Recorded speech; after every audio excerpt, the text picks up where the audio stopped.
सांगलीतील पंचशील नगरमध्ये घडलेल्या खून प्रकरणाचा संजयनगर पोलिसांनी अवघ्या काही दिवसात उलगडा करत आरोपीला गोवा राज्यातून अटक केली आहे। पोलिसांकडून मिळालेल्या माहितीनुसार 27 फेब्रुवारी रोजी सायंकाळी 4 वाजण्याच्या सुमारास मारुती मंदिराच्या पाठीमागे पंचशील नगर सांगली येथे राजस्थानी कामगार गोपाल सिंह बेगाराम बदाला वय वर्ष 35 याचा खून करण्यात आला होता। आरोपी प्रेमकुमार पवनकुमार बराला वय वर्ष 21 राहणार जेतुसरा राज्य राजस्थान याने अज्ञात कारणावरून खोऱ्याच्या प्लास्टिक दांडक्याने डोक्यावर वार करून गोपाल सिंह बदाला याचा खून केला होता व घटनास्थळावरून फरार झाला होता। या प्रकरणी संजयनगर पोलीस ठाण्यात गुन्हा दाखल करण्यात आला होता। घटनेचे गांभीर्य लक्षात घेऊन पोलीस निरीक्षक सतीश कदम व पोलीस उपनिरीक्षक ज्योतिबा भोसले यांच्या मार्गदर्शनाखाली संजयनगर पोलीस ठाण्याच्या गुन्हे प्रकटीकरण शाखेने तपास सुरू केला।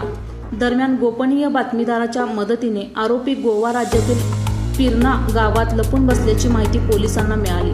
त्यानुसार पोलीस उपनिरीक्षक Jyotiba Bhosale, police head constable Kapil Salunkhe व पोलीस कॉन्स्टेबल सुशांत लोंढे यांनी गोवा येथे जाऊन शिताफीने कारवाई करत आरोपीला ताब्यात घेत अटक केली। या प्रकरणाचा पुढील तपास संजयनगर पोलीस ठाणे करत आहे।